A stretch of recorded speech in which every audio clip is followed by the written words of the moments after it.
तो hello guys, welcome back हो चुका है आप सभी का टैक्स विद निकेत में। तो चलिए आज की केस स्टडी हम लोग स्टार्ट करते हैं। आज की case study number 5 from case study digest. And yes, ये केस स्टडी आईसीए की एमटीपी अगस्त 2018 वाली केस स्टडी है। So we also cover those extra question which are there in MTP August 2018। So without further ado, let's jump on to our first MCQ.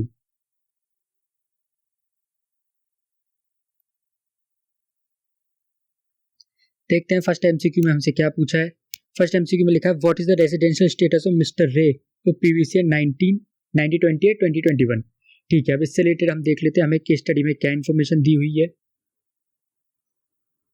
देखिए, case study में हमें यहाँ पे बताया कि ये सिटीजन है मॉरिशस का। तो सीधी बात है, ये हमारा इंडियन सिटीजन नहीं है। और हमें 1819 के बारे में कुछ बताया हुआ है, देख लेते हैं। 1819 में ये इंडिया में था, बिजनेस की विजिट थी, और ये जून 15 से अगस्त 31 तक ये इंडिया में ही था।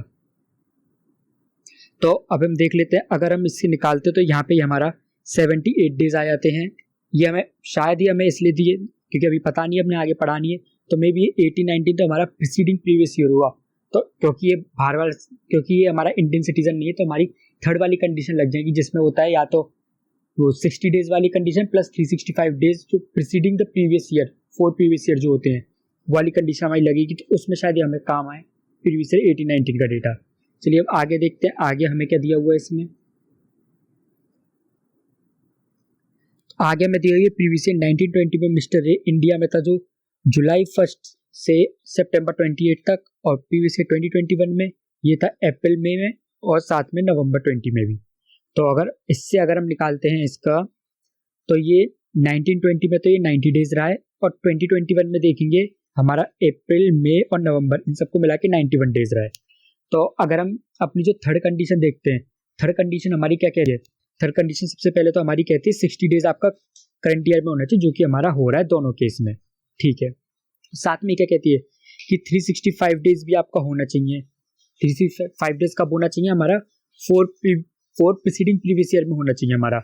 और 4 प्रीसीडिंग प्रीवियस ईयर अगर हम क्या कहते हैं अपना, यहाँ पे 1920 में खड़े होकर देखते हैं। 1920 में तो हमारे पास प्रीसीडिंग प्रीवियस ईयर केवल एक ऊपर डेटा दिया हुआ है, जो कि ये है हमारा 78 डेज का। तो ये हमारा 365 डेज नहीं हो रहा है। और अगर हम 2021 में भी खड़े होते हैं, तो 2021 में प्रीसीडिंग प्रीवियस ईयर हमारे कौन कौन से, 90 और 78। 78 भी हमारे 365 डेज नहीं बन रहे हैं। तो क्योंकि यहाँ पे 365 डेज की कंडीशन मैच नहीं हुई है, तो ये हमारा एनआर हो जाता है दोनों केस में, दोनों प्रीवियस ईयर में।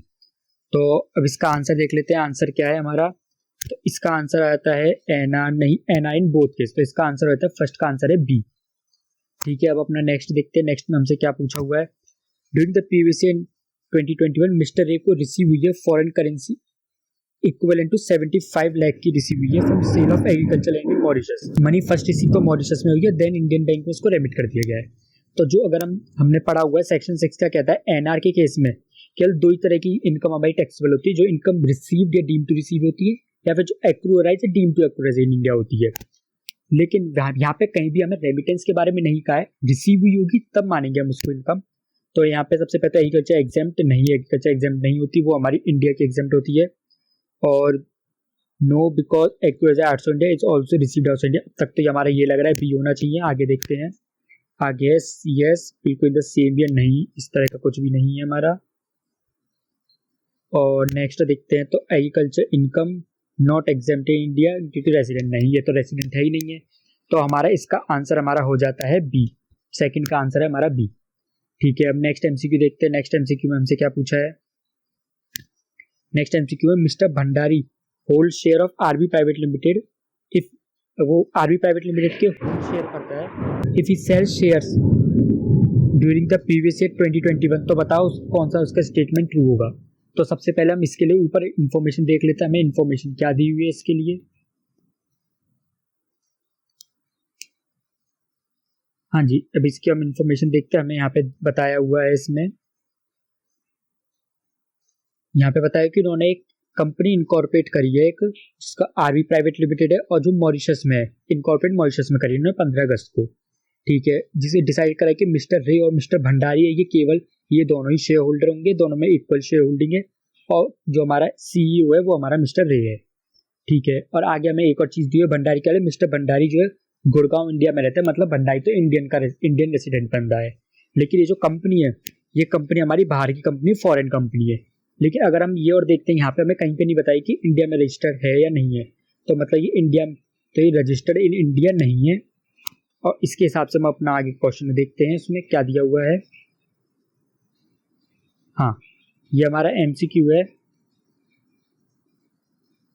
अब इसमें हमने देखा है, कहते हैं अब यहाँ पे, क्योंकि हमारी जो ये आरबी लिमिटेड है, आरबी प्राइवेट लिमिटेड, ये नाम से धोखा मत खाना, प्राइवेट लिमिटेड लिखा है तो इंडियन होगी, नहीं, ऐसा नहीं है, उसमें हमें ऐसा कुछ भी नहीं बताया हुआ है।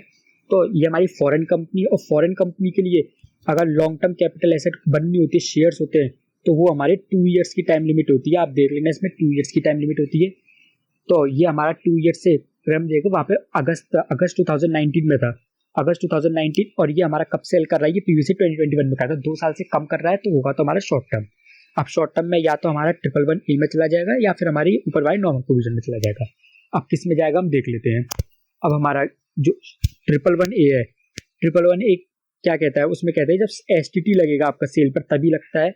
लेकिन यहाँ पे हमारा 111A भी नहीं लगेगा। क्यों नहीं लगेगा? क्योंकि ये कंपनी इंडिया में लिस्टेड ही नहीं है। ये कंपनी इंडिया में लिस्टेड नहीं है, तो इस पर एसटीटी भी नहीं लगेगा। जब एसटीटी नहीं लगेगा तो इस पर 111A नहीं लगेगा। तो हेंस हम देख सकते हैं इसका जो आंसर आता है हमें 3 का आ जाता है ए। ठीक है, अब नेक्स्ट देखते हैं। नेक्स्ट में हमसे क्या पूछा है। Mister Bhandari receive dividend payment from RB private limited in the SBI Mumbai में मिला है उसको 1.5 लाख का। तो बताओ कौन सा स्टेटमेंट ट्रू होगा। अभी हमें फॉरेन कंपनी का डिविडेंड इंडिया में टैक्सेबल होता है। अब तो खैर इंडियन का भी होने लग गया। अगर पहले की देखिए, पहले इंडियन का नहीं होता था, फॉरेन कंपनी का तो पहले भी होता था, अब भी होता है। ठीक है, लायबल टू पे टैक्स, ठीक है, अब तक तो ए लग रहा है। 115O हमारा नहीं लगेगा। 115O जो हमारा था वो 31/3/20 तक ही सेक्शन था। तो ये तो हमारा देखिए पीवीसी 2021 में का है, तो 115O तो वैसे भी नहीं लगेगा। और यहाँ पे लिखा है एलिजिबल फॉर एग्जेम्पशन नहीं लगेगा। तो हमारा इसका आंसर हो जाता है 4th का ए। ठीक है, अब नेक्स्ट देखते हैं। नेक्स्ट में हमसे एमसीक्यू में क्या पूछा है। नेक्स्ट में हमें लिखा on account of which of the following facts RB private limited और पीवी प्राइवेट लिमिटेड कौन से डीम्ड एसोसिएट हो जाएंगे। तो मैं बता देता हूँ, पीवी प्राइवेट लिमिटेड कौन सी कंपनी है। ये लोग क्या करते हैं, ये लोग इंडिया में बिजनेस करना चाहते हैं। तो इंडिया में बिजनेस करने के लिए इंडिया में बिजनेस करने के लिए क्या करते हैं, ये मर्ज enter into a contract of purchase and sale of partly gains PV private limited से। बेसिकली परचेज सेल की एक पार्टी है PV private limited and nothing else. तो अगर हम देखते हैं इनमें से क्या क्या कंडीशन होनी चाहिए जिसके लिए पीवी प्राइवेट लिमिटेड इनकी एसोसिएट बन जाएगी। और देखते हैं, one of the four directors नहीं होगा, एटलीस्ट ग्रेटर देन 50% होना चाहिए, हमने पढ़ा हुआ है यहाँ पे। और ओन्स 20% ना, हमारा कम से कम एटलीस्ट हमारा ग्रेटर देन इक्वल टू 26% होना चाहिए। एक्सटेंडेड लोन ऑफ 20 लाख जिसकी बुक वैल्यू 42 लाख है, नहीं, ये भी नहीं हो सकता, क्योंकि हमारा at least greater than equal to 51% of asset होना चाहिए। 20 और 42 50, 20 जो है 42 का 51% ऐसे ज़्यादा का नहीं है। और मिस्टर भंडारी ओन्स 26%, हाँ, ये हमारा हो जाएगा 26% जो मैंने यहाँ पे बताया आपको। तो 5 का आंसर हो जाता है डी। तो चलिए अब इसका डिस्क्रिप्टिव क्वेश्चन देखते हैं, उसमें हमसे क्या पूछा हुआ है। The board decide to understand the matter in tax lawyer. Tax lawyer से कुछ पूछा है और मिस्टर भंडारी ने मीटिंग करी टैक्स लॉयर के साथ। टैक्स लॉयर ने उनको कुछ एक्सप्लेन करा है। देखते हैं क्या टैक्स लॉयर एक्सप्लेन कर रहा है भाई। यहाँ पे टैक्स लॉयर ने क्या कहा, उन्होंने बताया कि आपकी कंपनी भी रेसिडेंट मान ली जाएगी इन स्पाइट ऑफ कि आपकी इनकॉर्पोरेट मॉरिशस में हुई है, अगर ये आपने कंडीशन कर दी तो। ठीक है, अब देखते हैं तो हमसे क्वेश्चन में हमसे क्या पूछा है। Would the reasoning be the same as cited by the tax lawyer. जो टैक्स लॉयर ने लिखा है कि वैसी होगी नहीं, रेसिडेंट आपकी मानी जाएगी कंपनी, नहीं मानी जाएगी। तो इसके लिए हम देख लेते हैं हमें क्वेश्चन में क्या क्या डेटा दिया हुआ है। ठीक है, अब हमें डेटा हम देखते हैं क्या क्या दिया। अब पहले मैं एक चीज़ बता देता हूँ, जैसे आप देखेंगे हमारी केस स्टडी में हमारा पहला पैराग्राफ यूज हो चुका है, सेकंड भी यूज हो चुका है, ये थर्ड भी यूज हो चुका है, फोर्थ भी यूज हो चुका है। तो बहुत लाइकली चांस है कि इन चारों पैराग्राफ का यूज कभी नहीं होगा पूरे क्वेश्चन में, चाहे वो एमसीक्यू की नेक्स्ट क्वेश्चन हो। तो इस तरह से आप पेपर में अपने पेंसिल से या फिर कहते हैं लाइट पेन से छोटा छोटा मार्क कर सकते हैं कि कौन सा आपका पैराग्राफ यूज हो चुका है। तो जब भी आप कोई भी नेक्स्ट क्वेश्चन करेंगे तो जो जो पैराग्राफ यूज हो चुके हैं उन पर आपको दिमाग ही नहीं मारना, ये तो आपका टाइम वेस्ट हो जाएगा ज़्यादा बेकार में पढ़ने से। हाँ, मोस्ट लाइकली वैसे नहीं होगा, बहुत 1% ही चांस है कि उसका यूज आ सकता है। ठीक है, चलिए अब देखते हैं इसमें हमें क्वेश्चन 6 में हमसे पूछा है उसकी क्या क्या इन्फॉर्मेशन दी हुई है हमें।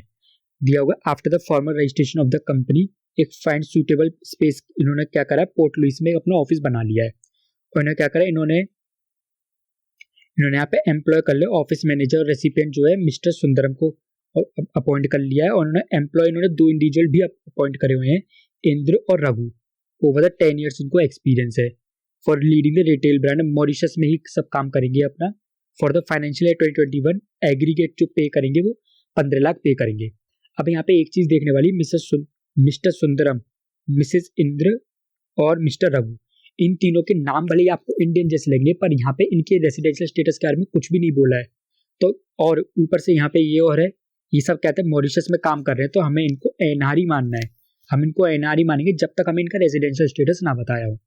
और एनआर को 15 लाख पे कर रहे हैं, तो अब हम वो देखते हैं अपना एक्टिव बिजनेस आउटसाइड इंडिया वाला टेस्ट करेंगे, उसमें 15 लाख हमारा काम आएगा। ठीक है, अब नेक्स्ट देखते हैं। और ये जो हमारा 15 लाख है ये हमें इन तीनों का ही है, ये 15 लाख, ये इंडिविजुअल का 15 लाख नहीं है। ठीक है, अब देखते हैं आगे हमें क्या इन्फॉर्मेशन दी हुई है। आगे हमें इस पे बताया हुआ है, ये फालतू की इन्फॉर्मेशन बस पता है कंपनी कैसे क्या करती है, तो इसको पढ़ने की कोई जरूरत नहीं है, टाइम बचेगा आपका। और आगे में बताया हुआ है इन्होंने they need to lease some retail stores in Delhi, इनको दिल्ली में कुछ स्टोर चाहिए जहाँ पे ये प्रोड्यूस कर सके और प्रोडक्शन अपना इंट्रोड्यूस कर सके और सोल्ड कर सके। ठीक है, और आगे हमें क्या बताया हुआ है, जो इंडियन रिटेल चेन है इसके लिए मॉडर्न बाजार ने अपनी इंटरेस्ट एक्सप्रेस करी कि हाँ हम ऐसा काम कर लेंगे। तो मिस्टर भंडारी ने क्या करा है, मिस्टर शर्मा को अपॉइंट करा हुआ है जून 20 से उसके पेपर वर्क के लिए। मिस्टर शर्मा क्या है, इंडिया में बॉर्न है और lived in India through out, India में कहते हैं लिव करते हैं थ्रू आउट। और फाइनेंशियल 2021 में इसको कंसोलिडेटेड पे करिए सैलरी 5 लाख की। ठीक है, अब हम देखें यहाँ पे थ्रू आउट यहाँ पे लिखा हुआ है, तो थ्रू आउट यहाँ पे लिखा हुआ है तो मतलब कभी इंडिया से बाहर गया नहीं है, तो ये बंदा हो गया रेसिडेंट। अब यहाँ पे रेसिडेंट हमें बताया हो तो हम इसको रेसिडेंट मान लेंगे, बाकी किसी में नहीं बताया तो हम उसको नॉन रेसिडेंट ही मानेंगे। अब देखते हैं यहाँ पे ऊपर जो हमारे थे, ऊपर कौन कौन था हमारा, ऊपर एक था सुंदरम, इंद्र और रघु। अब हाँ, अब ऊपर हमारा कौन था, एक तो सुंदरम था, इंद्र था, रघु था, और नीचे हमारा ये कौन आ गया, मिस्टर शर्मा आ गया। अब इन तीनों को तो हमारी 15 लाख पे हो रही थी और इस अकेले को हो रही है 5 लाख पे। अगर आप देखते हैं ये हमारा देखें हमारे टोटल 4 हो गए, 4 में से जो 3 है वो तो हमारे बाहर की है, तो एक्टिव बिजनेस आउटसाइड इंडिया वाला जो टेस्ट है वो तो हमारा पास हो रहा है पहली कंडीशन वाला। अब दूसरा देखते हैं, यहाँ पे 15 लाख पे हो रहा है, इसको 5 लाख पे हो रहा है। अगर आप देखते हैं इसको क्या कहते हैं, 5 डिवाइड बाई 20 करते हैं तो भी ये हमारा 50% से कम है, तो इसमें भी हमारा ABOI जो है वो हमारा पास हो रहा है। ठीक है, अब हम देखते हैं आगे हमें क्या बताया हुआ है। आगे बताया कंपनी की टोटल 4 बोर्ड मीटिंग है, ईच मीटिंग जो attended by 3 director personally, first second और थर्ड मीटिंग वो मॉरिशस में और नेक्स्ट मीटिंग दिल्ली में हो रही है। ठीक है, तो अब हम इसमें देखते हैं हमारी जो मेजोरिटी मीटिंग वो है वो हमारी आउटसाइड इंडिया हो रही है। तो आउटसाइड इंडिया हो रही है तो हमारा जो एक्टिव बिजनेस आउटसाइड इंडिया वाला कंडीशन थी, टेस्ट था, वो भी हमारा यहाँ पे भी पास हो रहा है। अब हम नेक्स्ट आगे इन्फॉर्मेशन देखते हैं हमें क्या दी हुई है इसके बारे में। ठीक है, अब यहाँ पे हमारा लिखा हुआ है कंपनी ने क्या करा है, बुक्स ऑफ अकाउंट क्लोज करे अपनी पीवी से 2021 के, कंपनी ने प्रॉफिट करा है 15 लाख का। प्रॉफिट में क्या क्या है, इनकम हुई है मॉडर्न बाजार से 11 लाख की, और इनकम हुई इनकी डिविडेंड इंटरेस्ट से 4 लाख की। अब देखें, ये जो मॉडर्न बाजार है हमारा कोई एसोसिएट एंटरप्राइज नहीं है, पहली बात तो कोई इन्फॉर्मेशन हमें नहीं दी हुई इसके रिगार्डिंग। तो जो हमारे जो कहते हैं इनकम, जो हमारे एक्टिव इनकम पैसिव इनकम वाला होता है, उसमें पैसिव इनकम हमारी 2 ही होती है, पहले तो परचेज से दोनों हमारा एसोसिएट एंटरप्राइज से करेंगे, और दूसरा RDCIR, मेरे साथ रिपीट करिए RDCIR। हमारा RDCIR क्या है, royalty dividend cap gain interest और रेंटल इनकम, ये 5 हमारी RDCIR, ये पांचों हमारी क्या कहते हैं एसोसिएट नॉन एसोसिएट किसी भी हो, इसको हम मानेंगे पैसिव। अब देखिए क्योंकि हमारी मॉडर्न बाजार हमारे क्या कहते हैं एसोसिएट नहीं है, तो ये तो हमारा हो जाएगा एक्टिव इनकम, और क्योंकि हमारी इंटरेस्ट और डिविडेंड RDCIR है हमारी, तो ये हमारी हो जाएगी पैसिव इनकम। अब देखेंगे हमारी पैसिव इनकम कितनी की, 4 लाख की, और टोटल हमारी इनकम कितनी की, 15 लाख की। तो हमारा जो है एक्टिव बिजनेस आउटसाइड इंडिया वाला टेस्ट है हमारा पास हो रहा है कि 50% से कम है हमारी पैसिव इनकम, सॉरी 50%, हाँ 50% से अब कम है हमारी पैसिव इनकम। ठीक है, अब हम नेक्स्ट देखते हैं, नेक्स्ट हमारे इसमें क्या पूछा हुआ है। नेक्स्ट हम हाँ नेक्स्ट हमें कंपनी की जो एसेट है वो इंडिया में जो है 50,000 की है और उसकी एसेट मॉरिशस में जो 2 लाख की है। ठीक है, अब हम वही देख लेते हैं यहाँ पर 50,000 की इंडिया में और बाकी मॉरिशस में 2 लाख की मॉरिशस में 2.5 हो जाएगी हमारी टोटल मिलाकर। तो वो इसमें भी हमारा एक्टिव बिजनेस आउटसाइड इंडिया वाला टेस्ट है वो हमारा पास हो रहा है। तो ये हमारी पांचों कंडीशन हमारी सेटिस्फाई हो गई, तो एक्टिव बिजनेस आउटसाइड इंडिया इसका हो गया है और ये हमारी जो है इंडिया रेसिडेंट नहीं कहलाएगी। तो हम आगे देख लेते हैं इसके आंसर में क्या दिया हुआ है।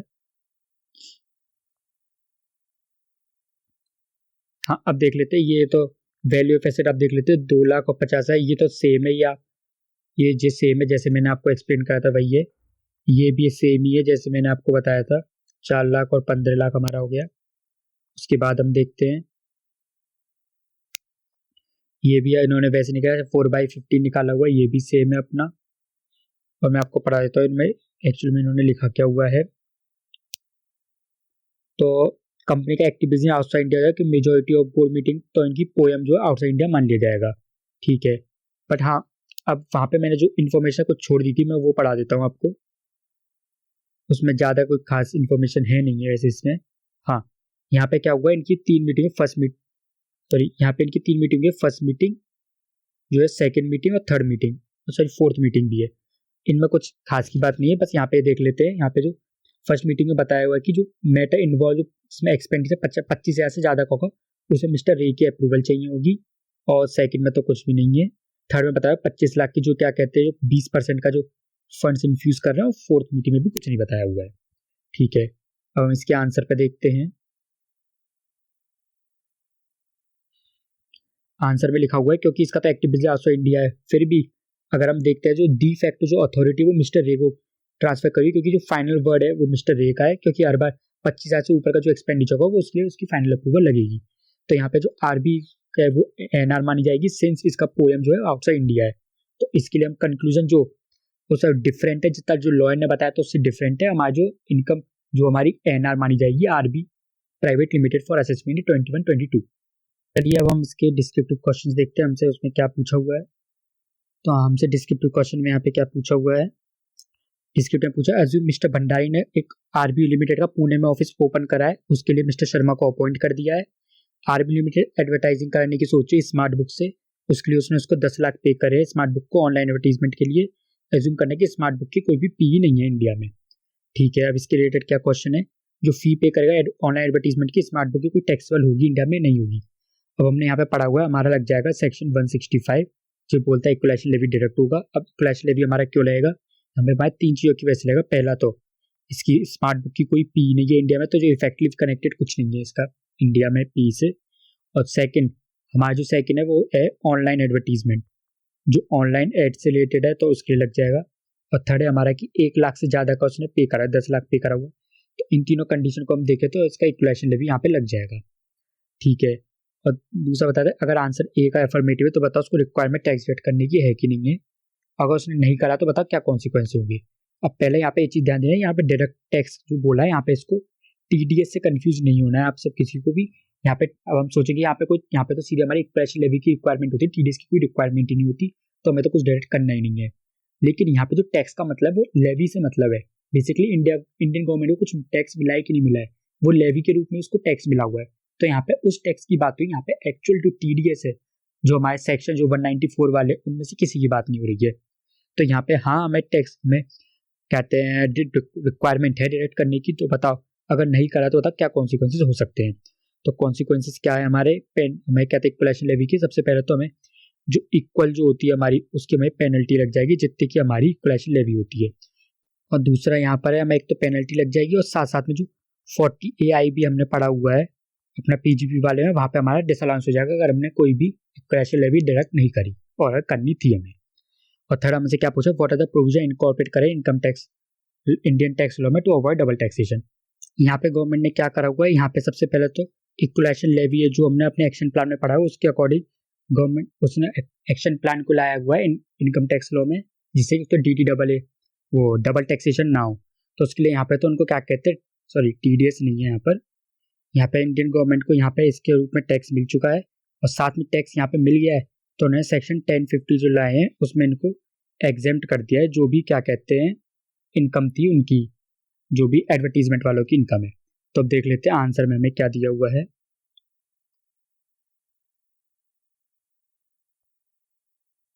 तो हाँ, आंसर में हमें क्या दिया हुआ है यहाँ पे, इक्वलाइजेशन लेवी लगेगी 6% की, एनआर इसकी इसकी कोई पी नहीं है, और साथ में स्पेसिफाइड सर्विस में ऑनलाइन एडवर्टीजमेंट है। तो ठीक है, यहाँ पे बोला है इक्वलाइजेशन लेवी लग जाएगी 6% 10 लाख पे, और यहाँ पे बोला है वुड बी अलाइबल है बिजनेस एक्सपेंडिचर हो जाएगा अगर इक्वलाइजेशन लेवी उन्होंने करेक्टली डायरेक्ट कर दी तो।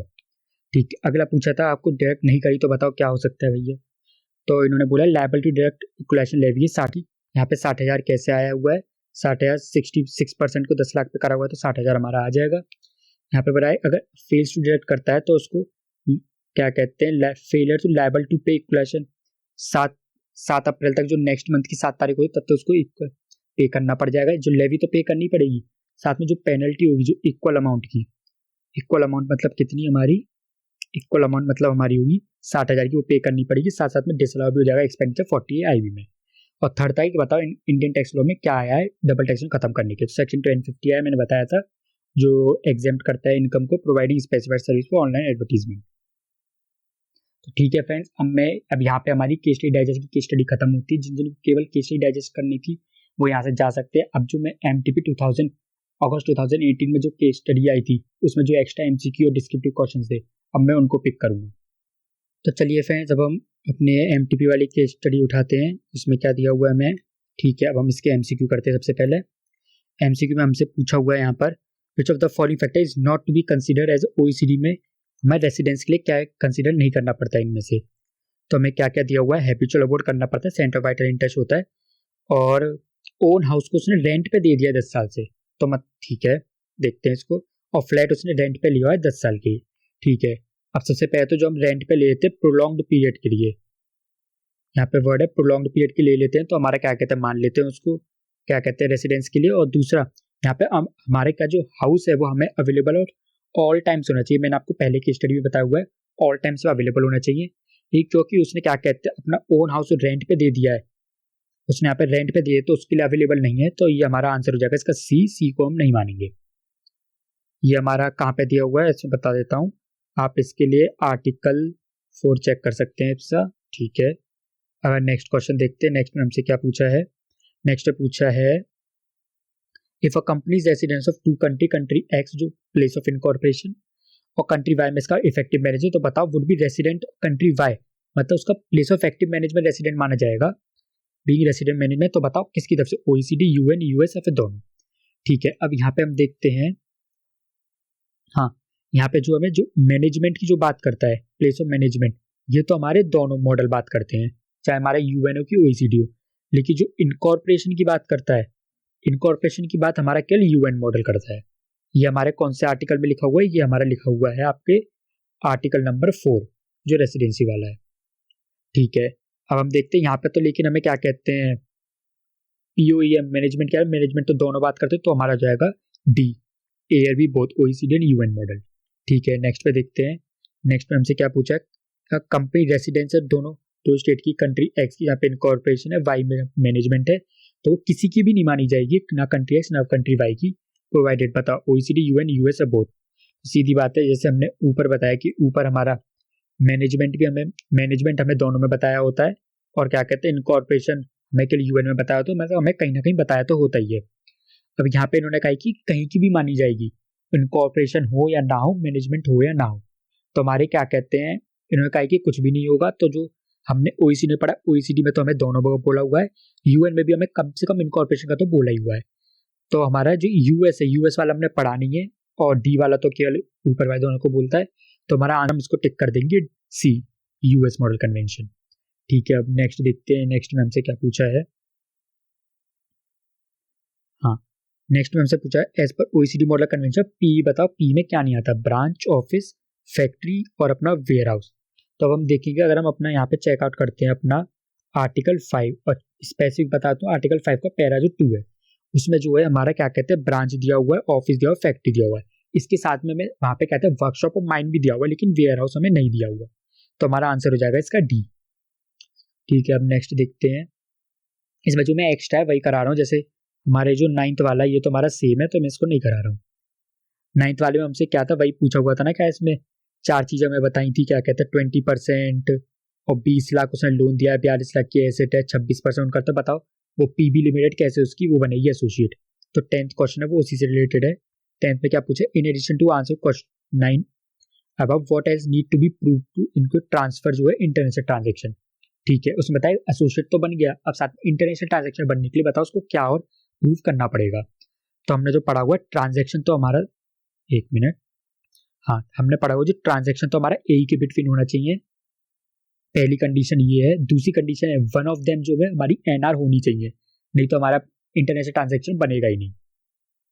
और तीसरा, अगर हमारे दोनों एनआर बन जाते हैं तो one of them must be an, जो वन अगर हमारे दोनों एनआर तो किसी एक की इनकम तो इंडिया में टैक्स होनी ही चाहिए जब दोनों की बाहर हुई। जैसे आप समझो कॉमन एग्जांपल ले लो, जैसे बिल गेट्स है और एक तरफ है बराक ओबामा, दोनों की बताओ बाहर की बाहर ट्रांजेक्शन है, दोनों की बाहर इनकम टैक्स पे हो रही है, तो उसका इंडिया में मतलब ही क्या है। तो इस तरह के अगर हम देखें बोथ एनआर हमारे ले लो बराक ओबामा और बिल गेट्स, और दोनों की क्या कहते हैं इंडिया में इनकम टैक्सेबल हो ही नहीं रही है, तो इंडिया में क्यों हम लाएंगे उसको। ठीक है, तो अब हम इनसे हमें क्या क्या बताया हुआ है, transaction between two companies prices नहीं है, ऐसा कुछ नहीं है। सेफ हार्बर रूल्स नहीं, कुछ नहीं बताया सेक्शन में। हमारी आरबी लिमिटेड एनआर, ठीक है, हमारी एक जो है हमारी एनआर होनी चाहिए और एग्रीगेट वाली 50 लाख नहीं, इस तरह कुछ नहीं बताया हुआ, तो हमारा आंसर हो जाता है इसका सी। तो चलिए फ्रेंड्स अब अपने इसके डिस्क्रिप्टिव क्वेश्चन देखते हैं क्या पूछा है हमसे। डिस्क्रिप्टिव में बस एक थर्ड क्वेश्चन ही अलग है, देखते हैं हमसे क्या पूछा हुआ है इन्होंने।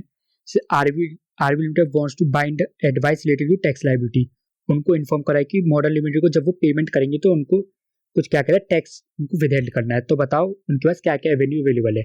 तो हमें पता है कि एडवांस रूलिंग है, एडवांस रूलिंग अगर वो ले लेते हैं तो एडवांस रूलिंग क्या होगी, इस ट्रांजेक्शन पे उन पर बाइंड हो जाएगी और उनको पता चल जाएगा कि उनको टैक्स डिडक्ट करना है या नहीं करना है।